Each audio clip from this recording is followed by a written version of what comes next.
Hello అండి, నమస్తే. Welcome to Jyothish world. ఈరోజైతే మన గార్డెన్లో కొన్ని విషయాలు అయితే మీకు చెప్దామనుకుంటున్నానండి.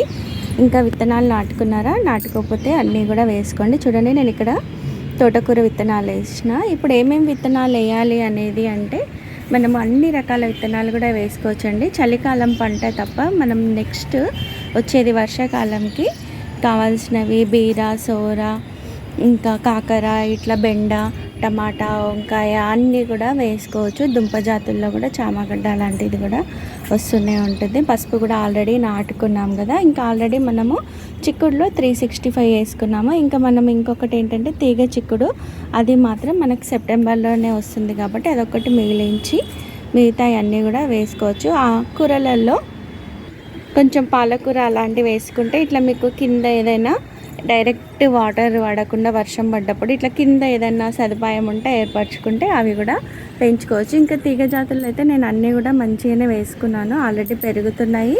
ఇంకా దోస అంటారా ఎప్పుడు కూడా వస్తూనే ఉంటుంది, గుమ్మడి, ఈ విధంగా పుదీనా. ఇంకా ఈ పూలన్నీ కూడా పూల మొక్కలకు తీసుకోవాల్సిన జాగ్రత్త ఏంటంటే ఇవన్నీ కూడా మంచిగా విత్తనాలు కలెక్ట్ చేసుకునేటువంటి విత్తనాలు తీసుకోండి. లేదంటే ఇదంతా మొక్క తీసేసి మంచిగా ప్రూనింగ్ చేసి పెట్టేసుకుంటే మీకు మంచిగా పువ్వులు కూడా వస్తూనే ఉంటాయి. చూడండి, చిక్కుల్లో ఇది మనకి ఇంకొకటి, ఇది చెమ్మకాయలు అంటారు కదా. చెమ్మకాయల్లోనే 2-3 రకాలు అయితే వేసిన. వంకాయలు కూడా మనం డైరెక్ట్గా మొక్కలు వేసుకోవడానికి ఉండదు కాబట్టి నారుగా వేసుకోవాలి. నారుగా వేసుకొని తర్వాత మార్చుకోవాలి. టమాటా కూడా ఈ విధంగానే మనం నారుగా వేసుకొని మార్చుకున్నాము. నారు అంటే ఫస్ట్ టైం గార్డెనింగ్ చేసే వాళ్ళకి, కన్ఫ్యూజ్గా ఉన్న వాళ్ళకి ఒకసారి చూపిస్తాను. చూడండి, ఈ విధంగా మనం ఒక కంటైనర్లో చిన్నదైనా పర్లేదు, చిన్న చిన్న టీ కప్స్ అయినా ఎలాంటి వాటిలోనైనా సరే ఈ విధంగా మనము విత్తనాలు వేసుకోవాలి. వంకాయ, మిర్చి, టమాటా ఈ విధంగా నారుగా వేసుకొని మనకి ఇంత అవుతాయి కదా, కొంచెం ఒక 6-7 ఇంచుల పొడుగు అయినాక మనం మార్చుకుంటే మనకు మొక్కలు అనేవి చాలా బాగా పెరుగుతాయి. ఆల్రెడీ మనం నాటుకున్న పసుపు కూడా మొలకెత్తుతుంది. ఇందులో కూడా టమాటా నారు వేయకుండానే మనం వాటర్ ఇస్తూ ఉంటాం కదా, కిచెన్ వేస్ట్వి, కూరగాయలు కడిగిన వాటర్లో అందులో వచ్చినవి ఉన్నాయి. ఇవన్నీ కూడా మనం ఏంటంటే తీసేసుకోవాలి. ఈ పసుపుని పెరగనివ్వదు, అందుకని ఇలాంటి కలుపును కూడా తీసుకోవడం ఇంపార్టెంటే. ఇవన్నీ కూడా మనకేంటంటే అయ్యో ఇన్ని మొక్కలు ఇవి తీసేయలేము అని అనుకున్నాం అనుకోండి, అసలు మొక్కలు అనేటివి పెరగవు. చూడండి, ఆల్రెడీ మనకి పసుపు అనేది మంచిగా పెరుగుతుంది కదా. దీనికి సరైన బలం రావాలంటే మనము అన్ని జాగ్రత్తలు కూడా తీసుకోవాలి. చూడండి, ఇదంతా కూడా మనము తీసేసుకుంటేనే, కలుపు తీసుకుంటేనే మనకి చాలా మంచిగా ఉంటుంది. మట్టినంతా లూజ్గా వేసుకొని, ఆల్రెడీ వర్షాలు పడుతున్నాయి కదా, ఇందులో ఏది కూడా మనం మల్చింగ్ లాగా ఉండనియద్దు. ఎందుకంటే వర్షాలు ఎక్కువ అయినప్పుడు ఏమవుతుందంటే మనకి ఇవన్నీ కూడా కుళ్ళిపోవడం జరుగుతుంది, మన శ్రమ అనేది వృధా అయిపోతుంది. అందుకని ఇవన్నీ కూడా చూసి చేసుకోవాలి. అదేవిధంగా మనము మొక్కలకి ఎండాకాలంలో ఏం చేసినామంటే ఇట్లా కుండీలన్నీ కూడా ఇందులో పెట్టినాం కదా, ఈ మల్చింగ్ అంతా కూడా తీసేసేయాలి. చూడండి, ఇవన్నీ కూడా తీసేసి ఇదంతా క్లీన్గా పెట్టుకోవాలి. అప్పుడు వేడి తగలొద్దని ఈ విధంగా వేసుకుంటాము. ఇప్పుడైతే అవన్నీ కూడా తీసేయాలి. అదేవిధంగా మనం వేసుకున్న కొన్ని కాకర విత్తనాలు కూడా ఇవన్నీ కూడా వస్తున్నాయి. ఈరోజు ముఖ్యంగా ఏంటంటే మనము ఇట్లా కూరగాయలు విత్తనాలు అనేటివి వేస్తూనే ఉంటాము. కొన్ని మొలకెత్తినా కానీ అవి వచ్చే టైంకే హార్వెస్ట్ అయితే వస్తాయి. ఇంకా మిగతా చిక్కుడులో అయితే తీగ చిక్కుడు తప్ప మిగతా అన్నీ కూడా మనకి మంచిగా ఒక 45 రోజుల తర్వాత పూత స్టార్ట్ అయిపోయి మనకైతే హార్వెస్ట్ అయితే వస్తుంది. ఇంకా ఈ మునగ చెట్టు, కరివేపాకు, పూల చెట్లకు సంబంధించిన పండ్లవి ఇవన్నీ కూడా మనం ఇప్పుడు ప్రూనింగ్ చేసుకున్నాం అనుకోండి, వర్షాలు మొదలవుతూనే మంచిగా చిగుళ్ళు వచ్చేసి ఇట్లా పూత అనేది స్టార్ట్ అవుతుంది. వర్షాకాలంలో మనం విత్తనాలు నాటుకోవడంతో పాటు ఈ విధంగా ఇవి అయితే చూసుకోవాలి. ఇట్లా మనం ప్రూనింగ్ చేసిన ప్రతిసారి కూడా కొత్త మొక్కలను అనేది తయారు చేసుకుంటే మనకి ప్రతి సంవత్సరం కూడా పువ్వులు ఎక్కువగా వస్తాయి. మొక్క కూడా కొత్త మొక్క కాబట్టి మనకి ఎక్కువ హార్వెస్ట్లు వచ్చే అవకాశం అయితే ఉంటుంది. చూడండి, మందారం మొక్క కూడా నేను ఇదంతా మల్చింగ్ అంతా తీసేసి అందులో ఉన్న కొబ్బరి పీచు అవన్నీ కూడా తీసేసి కొంచెం పశువుల ఎరువు ఇచ్చేస్తాను. ఇదంతా కూడా ప్రూనింగ్ చేసిన, ఇవన్నీ కూడా మంచిగా చిగుళ్ళు వస్తున్నాయి, వర్షానికి వస్తాయి. చేసిన తర్వాత ప్రూనింగ్ చేసిన తర్వాత ఇంకా కొమ్మలని అన్నీ కూడా నాటుకున్నాను. వాటికి కూడా మంచిగా పువ్వులు వస్తున్నాయి, పెరిగినాయి. చూడండి, మనకి ఇది ఆల్రెడీ 1 మంత్ అయిపోయింది.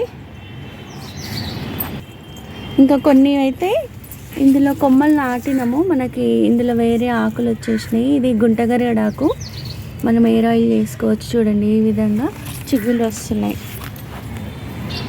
ఇట్లా అన్ని రకాల పూల మొక్కలు కూడా ప్రూనింగ్ చేసుకుంటే మనకు చాలా మంచిగా ఉంటుందన్నమాట. అన్నీ కూడా ఇట్లా కొత్త మొక్కలుగా తయారు చేసుకుంటే ఎవరైనా అడిగిన వాళ్ళకి ఇవ్వచ్చు, లేదంటే మనకే మంచిగా మందారం పువ్వులు మంచి మెడిసినల్ వాల్యూ కదా, జుట్టు ఊడిపోకుండా మనం ఇట్లా ఎక్కువ మొక్కలు తయారు చేసుకునే వాళ్ళం అవుతాము. అదేవిధంగా పండ్ల రకాలు కూడా మనం ఆకులన్నీ తీసేసి మంచిగా ప్రూనింగ్ చేసుకుంటే మంచిగా ఇట్లా కాయలు కూడా వస్తాయి. అన్ని మొక్కలు కూడా చేసుకోవాలండి. వర్షాకాలం, చలికాలం అనేది మొక్కలకి విత్తనాలు నాటుకోవడంతో పాటు మనం ఈ విధంగా మంచిగా మొక్కలకి ప్రూనింగ్ అనేది వెరీ ఇంపార్టెంట్. చూడండి, ఈ విధంగా మంచిగా చిగుళ్ళు అనేటివి అన్నీ వస్తాయి. కరివేపాకు కూడా చూడండి ఎంత బాగా వస్తుంది. ప్రతి ఒక్కదానికి ఇలా ఒక్కొక్కటిగా కేర్ తీసుకుంటేనే మనకి ఎప్పటికప్పుడు గార్డెనింగ్ నిండుగా అనేది ఉంటుంది. చూడండి, మల్బరీ కూడా ప్రూనింగ్ చేసేసిన మంచిగా కాయలు వస్తున్నాయి. చూడండి,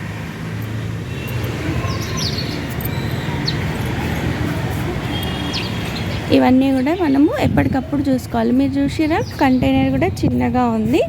దీనికి ప్రూనింగ్ చేసిన వాళ్ళనే కాయలు చాలా బాగా వస్తుంది. ఇది గార్డెన్లో ఉండవలసిన ఇంపార్టెంట్ మొక్క అని చెప్తా. ఎందుకంటే పిల్లలకి పైకి రాగానే ఏదో ఒక పండ్లు ఉండాలంటే ఇది 365 డేస్ కూడా మనకి పండ్లు వస్తూనే ఉంటాయి. దీన్ని చూసుకోవాల్సింది ఏంటంటే ఈ కొమ్మలని మనం ఎప్పటికప్పుడు హార్డ్ ప్రూనింగ్ చేయాలి.